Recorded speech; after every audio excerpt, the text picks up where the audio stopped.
রবিবার গভীর রাতে লেগে যায় আগুন, পাশাপাশি দুটো গোডাউনে আগুন লেগে যায়। নাইট শিফটে ছিলেন অনেকে। ডেকোরেটার্সের গোডাউনে, ডেকোরেটার্সের যে অফিস, সেই অফিসের ভিতরে অনেকে মারা যান, কারণ তারা বেরোতে পারেননি, আগুন বেরোনোর রাস্তা বন্ধ করে দিয়েছে।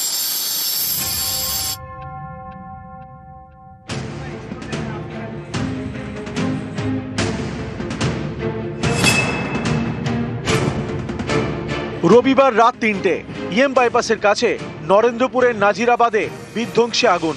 স্থানীয়দের দাবি, প্রথমে আগুন লাগে একটি অনলাইন খাবার সরবরাহ করা সংস্থার গোডাউনে, সেখান থেকে পাশের ডেকোরেটার্সের গোডাউনে।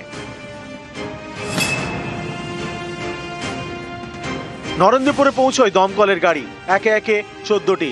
অভিযোগ, সরু রাস্তার কারণে ভেতরে ঢুকতে বেগ পেতে হয়।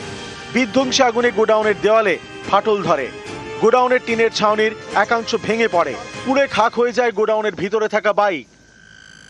আগুন লেগেছে পাশের যে একটা ডেকোরেটর আছে, ওই ডেকোরেটর ওখানে। এটা আমাদের একটা warehouse, dry warehouse, এখানে প্যাকেজিং স্টোর থাকে। এর আগেও একবার হয়েছিল এখানে ছোটোখাটো একটা আগুন লেগেছিল, তো এগুলো আমাদের স্টাফ যারা ছিল তারা গিয়ে আগুনটা নিভিয়েছিল। তারপরে আমরা কমপ্লেনও করেছি এদেরকে যে এইভাবে রাখা যায় না। পাশাপাশি দুটো গোডাউনে আগুন, আটকে পড়েন দুই গোডাউনেরই বেশ কয়েকজন কর্মী, তাদের মধ্যে একজন পঙ্কজ হালদার। কারো পাওয়া যাচ্ছে না, উনি আমার জামাই হয়, ফোনে বলে দিল আমাকে বাঁচান, এই ফোনটা আমরা শুনেছি। আপনার কে? আমার জামাই হয়, এখানে 15 বছর ধরে কাজ করছে। আগুনে ঝলসে মারা যান বেশ কয়েকজন গোডাউনের কর্মী। দুপুরে নরেন্দ্রপুরে যান রাজ্যের বিদ্যুৎ মন্ত্রী অরূপ বিশ্বাস। প্রায় 11 ঘন্টা পরে আগুন নিয়ন্ত্রণে আসে। তারও বেশ কিছুক্ষণ পর ভেতরে ঢুকে দমকল, ততক্ষণে সব পুড়ে ছাই। আগুন তো অনেক আগেই নিয়ন্ত্রণে আছে জানেন, আমরা শুধু পকেট ফায়ার গুলো শেষ করে দিতে চাইছি, আর উল্টো দিকে আমরা কোলাপস স্ট্রাকচারটাকে কেটে আমরা এন্ট্রি নিচ্ছি, কাজ চলছে। ওইগুলো তো সময় লাগবে, কিন্তু আগুন আর নেই। নিউজ 18 বাংলা। একটা গোডাউন বানাতে গেলে কিছু নিয়ম আছে, সেই নিয়ম কোনো কিছুই মানা হয়নি। অস্থায়ীভাবে গাঁথনি, সেই গাঁথনির উপর লোহা স্ট্রাকচার, তার উপরে লাগিয়ে দেওয়া হয়েছে শেড, ফলে আগুন লাগায় হুড়মুড়িয়ে ভেঙে পড়েছে সব। সরকারি নিয়ম মেনেই কি এই কারখানা তৈরি হয়েছিল? যদি চিত্র দেখা যায়, এই ধরনের এই লোহা স্ট্রাকচার এবং টিন দিয়ে এই কারখানা তৈরি, এবং পাশে কোনো রকম ইটের গাঁথনি।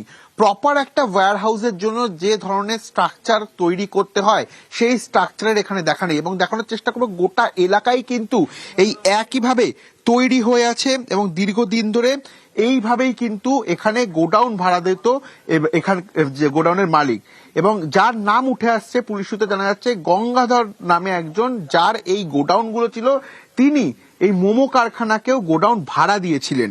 এবং আরো একটি প্রশ্ন যেটা কিন্তু প্রথম থেকে উঠে আসছে, যে গোডাউনে রাতে মোট কতজন ছিল। পুলিশের পাওয়া নিখোঁজের তথ্য অনুযায়ী মোট 25 জনের নিখোঁজের খবর উঠে এসেছিল, এবং যার মধ্যে 22 জন নাকি এই ডেকোরেটার্স গোডাউনের এবং 3 জন মোমো কারখানার। তাহলে এই 22 জনের তথ্য কি আদৌ মালিক জানতেন না? কারণ মালিক যদি জেনে থাকে, মালিকের সঙ্গে কিন্তু পুলিশ যোগাযোগ করছে, তার ফোন সুইচ অফ, মালিকের তরফ থেকে কোন রকম সদুত্তর পাওয়া যাচ্ছে না। ক্যামেরায় দীপঙ্কর মল্লিকের সঙ্গে রৌনক দত্ত চৌধুরী, নিউজ 18 বাংলা, কলকাতা।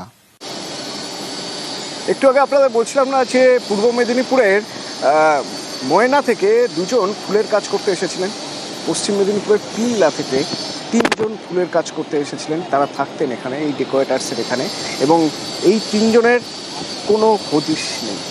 কারা এরা? পিংলার মালিগেরিয়ার কৃষ্ণেন্দু ধারা, পিংলার অনুপ প্রধান, বিশ্বজিৎ সাউ। কি বলছেন এদের পরিবার? কোথায় তারা? শেষ কবে কথা হয়েছিল? দিগ্বিজয় সরাসরি আমার সঙ্গে রয়েছে। দিগ্বিজয়, এই 3 জনের সঙ্গে শেষ কখন কথা হয়েছিল পরিবারের মানুষের? তারা কোথায়? তারা কি কলকাতায়?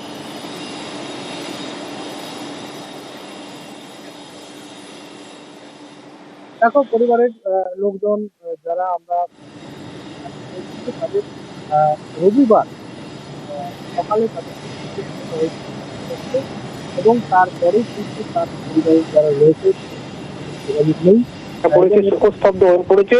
কারণ একই গ্রামে 3 জনের যে মৃত্যু আনন্দপুরের আগুনের ঘটনায়, সেটা নিয়ে কিন্তু রীতিমতো এই এলাকায় শোকস্তব্ধ হয়ে পড়েছে। এলাকার মানুষজন কোনো কিছু বলতে চাইছে না, পরিবারের লোকজন কান্নায় ভেঙে পড়েছে। আমরা যতটুকু পারি তাদের সঙ্গে কথা বলার চেষ্টা করেছি এবং তাদের পরিবার সূত্রে যে জানা যাচ্ছে যে 3 জন যুবকের কথা বলা হচ্ছে তারা কিন্তু মারা গিয়েছে, এমনকি তাদের দেহ পর্যন্ত খুঁজে পাওয়া যায়।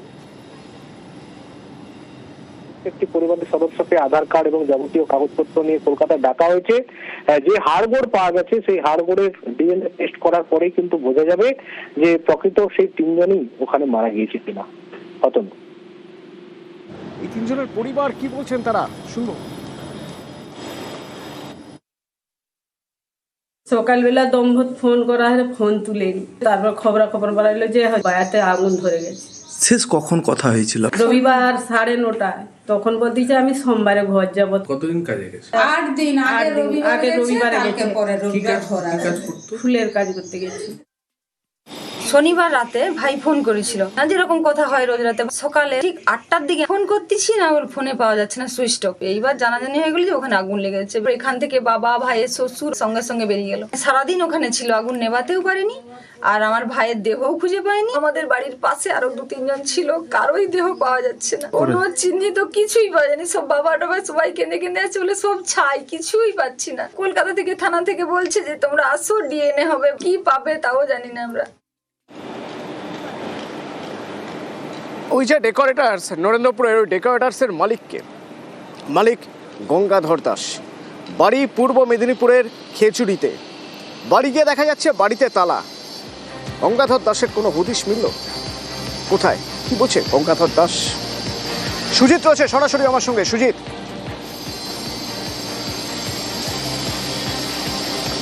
দেখো, আগে থেকেই তিনি অসুস্থ এটাই তিনি দাবি করছেন এবং তার কারণে তিনি চিকিৎসাধীন এটাও বলছেন। তবে তিনি তার প্রতিক্রিয়া দিয়েছেন। আসলে গতকালের ঘটনা সামনে আসার পর তারপর থেকে তার বাড়িতে তালা। বিরাট বাড়ি, বড় ব্যবসায়ী এবং ভীষণ পরিচিত ব্যবসায়ী। তার বিরাট ব্যবসা যে রয়েছে, তিনি জানাচ্ছেন এই ঘটনার পর কিন্তু অতনু তার কোটি কোটি টাকা ক্ষতি হয়েছে। শুধু তাই নয়, তিনি বলছেন যারা আহত হয়েছেন বা নিহত হয়েছেন, যাদের মৃত্যু হয়েছে তাদের পরিবারের পাশে থাকবে, কিন্তু তিনিও দিশাহারা। তিনি বলছেন যে তার গোডাউনে শুরুতে আগুন লাগেনি, পাশে লেগেছিল, সেখান থেকে আগুন ছড়িয়ে পড়ে। তবে কিভাবে কি মৃত্যুর ঘটনা ঘটেছে সবটা তিনি জানেন না, এমন দাবিও করছেন অতনু। তবে তার বাড়িতে কেউ নেই, প্রতিবেশীরাও মুখ খুলছেন না। তারা বলছেন যে গঙ্গাধর বাবু এই বিজনেস করেন, তারাও তখন আর কেঁদে কুল পাওয়া যায় না। একটা পাশের গোডাউনে, এটাও ঘটনা, পাশের গোডাউনে আগুন লেগেছিল, কিন্তু তার গোডাউনে আগুন ছড়িয়ে পড়লো কিভাবে? তার যে অফিস, সেই অফিসের একটাই মাত্র দরজা। হাজার একটা প্রশ্ন তো উঠবেই। কতদিন ধরে গঙ্গাধর দাসের এই ব্যবসা? তুমি বলছিলে যে পরিচিত একজন ব্যবসায়ী তিনি, কতদিন ধরে তার ব্যবসা?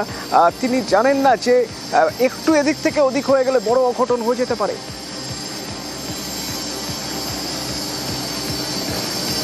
সেই প্রশ্নগুলো কিন্তু আসছে এবং তাকেও সম্মুখীন হতে হচ্ছে। সেটা কারণ যারা মারা গেছেন বা আহত নিহত তাদের একটা বড় অংশ তার এলাকা বা বলা যায় পূর্ব মেদিনীপুরের, এবং সেখানেই তুমি যে প্রশ্নগুলো করছো একেবারে স্বাভাবিক প্রশ্ন। কারণ একটা এত বড় গোডাউন এবং তিনি দীর্ঘদিন, কতদিন তুমি বলছো, দশকের পর দশক বিজনেস করছেন। তার ছেলে এখন ব্যবসা পত্র দেখছেন এবং তার ব্যবসা যে পুরোপুরি ছেলে দেখেন, কিন্তু তিনি যে মাথায় রয়েছেন সেটা বলছেন তিনি অসুস্থ, তাই চিকিৎসাধীন, কথাও জানাচ্ছেন। কিন্তু তিনিও কুল কিনারা খুঁজে পাচ্ছেন না, তিনি বলছেন।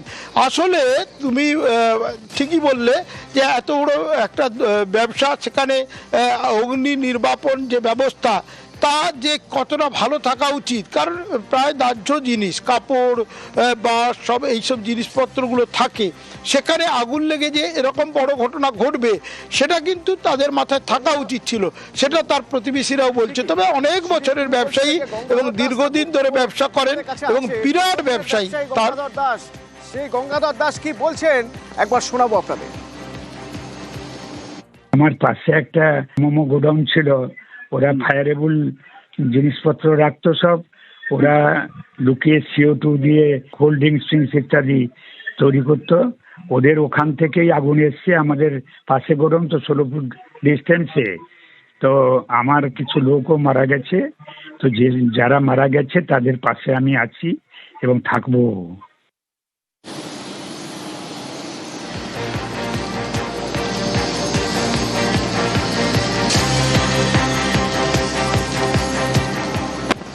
এবং সেই আগুন এমনভাবে লেগেছিল, পরপর দুটো গোডাউনে দাউ দাউ করে জ্বলেছে আগুন। দমকল কর্মীরা যখন এসেছেন, আধিকারিকরা যখন এসেছেন, তারা বুঝতেই পারছিলেন না কোথা থেকে কিভাবে ভিতরে ঢুকে তারা আগুন নেভাবেন, কারণ এতটাই বিপজ্জনক হয়ে উঠেছিল ওই জায়গাটা।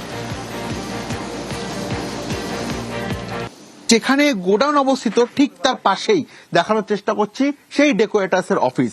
3 তলা বড় এই বিল্ডিং, সেই অফিসও কার্যত পুড়ে ছাই। এবং সেখানে দাঁড়িয়ে যেই অফিসের এখান থেকে কাজকর্ম চলতো, অফিসের ভেতরেও প্রচুর পরিমাণে মজুদ দাহ্য পদার্থ এবং অফিসের ভেতরেই চলতো রান্না খাওয়া এবং এখানেই থাকতো কর্মীরা। চিত্র দেখলেই বোঝা যাবে যে আগুনের ভয়াবহতা কতটা ছিল। 3 তলায় কংক্রিটের বিল্ডিং কার্যত এক অংশ ভেঙে পড়েছে এবং যেখানে সেখানে ধ্বংসস্তূপে পরিণত হয়েছে গোটা বিল্ডিং। অর্থাৎ এই গোডাউনের যে পরিকাঠামো, সেই পরিকাঠামো নিয়ে কিন্তু প্রথম থেকে একটা প্রশ্ন উঠে আসছে। এই পরিকাঠামো সঠিকভাবে পালন করে বানানো হয়নি, কার্যত কোনো রকম একটা ইটের গাঁথনি যেগুলো ছবি দেখলেই বোঝা যাচ্ছে, এবং তার উপরেই লোহা স্ট্রাকচার এবং টিন দিয়ে কোনো রকম একটা কারশেড করা হয়েছে, যার এই ভয়াবহ রূপ গোটা এলাকা জুড়ে এই গোডাউন ভেঙে পড়েছে। এবং ভেঙে পড়ার কারণেই কিন্তু এখনো পর্যন্ত রেস্কিউ অপারেশন করতে বেগ পেতে হচ্ছে দমকল কর্মীদের, কারণ এখানে যেভাবে এই টিনগুলো ভেঙে পড়েছে তা কেটে না সরানো পর্যন্ত তারা উৎসস্থলে পৌঁছাতে পারছেন না। এবং এই কারণেই নিয়ে আসা হয়েছিল গতকাল আর্থ মুভার নিয়ে এসে এই জায়গাগুলো ইতিমধ্যে ক্লিয়ার করার যে প্রচেষ্টা তা দমকলের তরফ থেকে করানো হচ্ছে। ক্যামেরায় দীপঙ্কর মল্লিকের সঙ্গে রৌনক দত্ত চৌধুরী, নিউজ 18 বাংলা, কলকাতা।